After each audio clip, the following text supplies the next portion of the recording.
Yang terhormat Bapak Kapolri, Bapak Listio Sigit. Yang terhormat Bapak Kapolda Jambi, Bapak Rusdi Hartono. Yang terhormat Bapak Menteri Pendidikan dan Kebudayaan, Bapak Nadiem Makarim. Yang terhormat Bapak-Bapak dan Ibu-Ibu Komisi Perlindungan Anak. Mohon izin, saya Sarifah Fadia Alkap melaporkan ke SPKT Polda Jambi dan diarahkan ke tim siber, tetapi tidak ada di tempat. Lalu saya disuruh konsultasi dengan Diskrimsus Perbankan dan Money Laundry, dan disuruh kembali lagi di hari Senin pada tanggal 29 Mei 2023 untuk menemui tim siber. Saya melaporkan akun yang bernama Debbie Ceper yang diketahui adalah seorang influencer dan pelawak Provinsi Jambi, yang mana dia berkomentar di salah satu video saya yang diposting oleh media lokal Jambi, Info Anak Jambi. Di video tersebut saya menyuarakan dan menuntut keadilan untuk nenek saya, pejuang kemerdekaan Republik Indonesia yang rumah dan sumurnya dirusak hampir 10 tahun oleh perusahaan Cina yang tidak bertanggung jawab, dan atas kebijakan Wali Kota Jambi, Sarif Fasya. Lalu, Debbie Ceper berkomentar dan mengatakan, pekerjaan apa yang gajinya sehari menghasilkan uang 1,3 miliar selain ngangkang, yang tidak lain adalah dengan tujuan melecehkan saya, menjuruskan ke asusila, dan menganggap saya sebagai seorang pelacur, dan mempermasalahkan hijab yang saya gunakan sebagai seorang muslimah. Sementara saya adalah seorang anak perempuan pelajar SMP yang baik-baik. Demikianlah video ini saya sampaikan dan laporan saya diharapkan ditindaklanjutin. Tembusan yang terhormat Bapak Presiden Republik Indonesia Joko Widodo. Terima kasih. Yang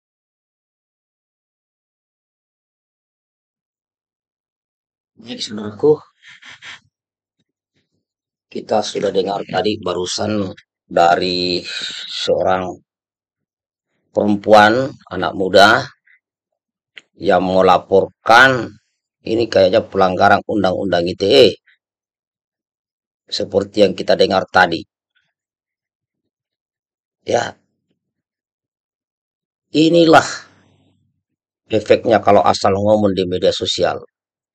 Ya, tidak sedikit netizen plus 62 ini asal membuat status di media sosial tanpa memperhitungkan efeknya. Seperti yang akun tadi yang disampaikan anak muda ini, ya perempuan ini, adik ini ya. Untuk apa nulis status di situ? Gaji uang berapa yang 1,3 yang bisa menghasilkan uang dalam waktu singkat yang ngangkang. Ini kan tidak baik. Tidak bagus. Iya kan? Nah, kalau saya mau berikan saran kepada adik ini adalah lebih baik tabayun, ajak dulu tabayun, ya, suruh minta klarifikasi terkait pernyataannya itu.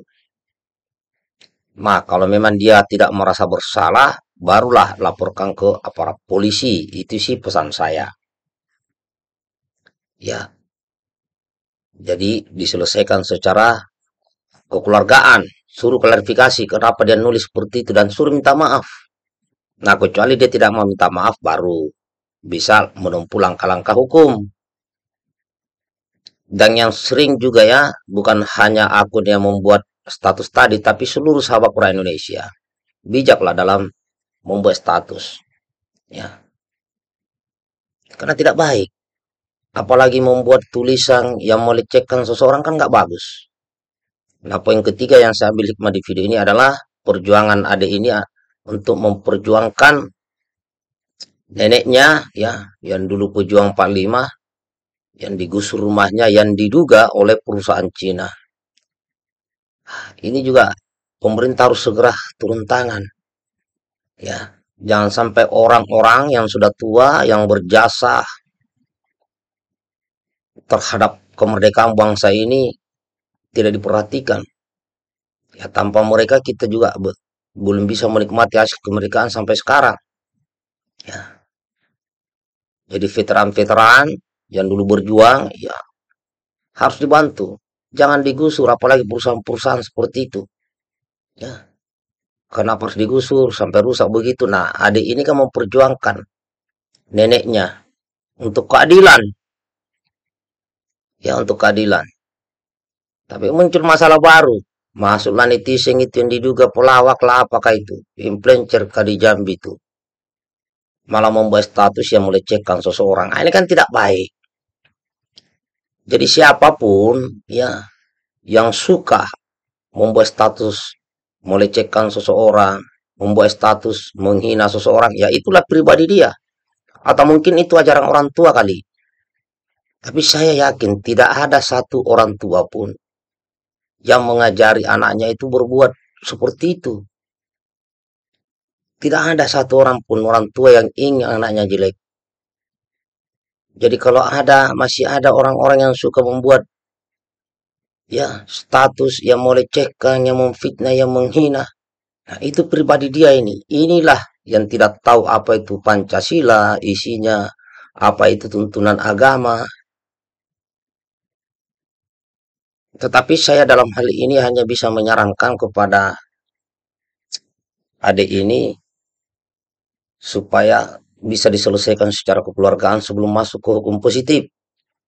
Minta dia klarifikasi, minta dia itu orang itu minta maaf di depan publik. Karena itu pesan saya yang terbaik. Nah, sekali lagi jika yang bersangkutan ini yang membuat pencemaran nama baik, yang melecehkan ini tidak mau klarifikasi dan tidak mau minta maaf, barulah tempuh jalur hukum. Saya kira itu yang terbaik dalam kehidupan kita. Ya, karena saya secara pribadi selalu menyadari bahwa tidak ada manusia yang sempurna.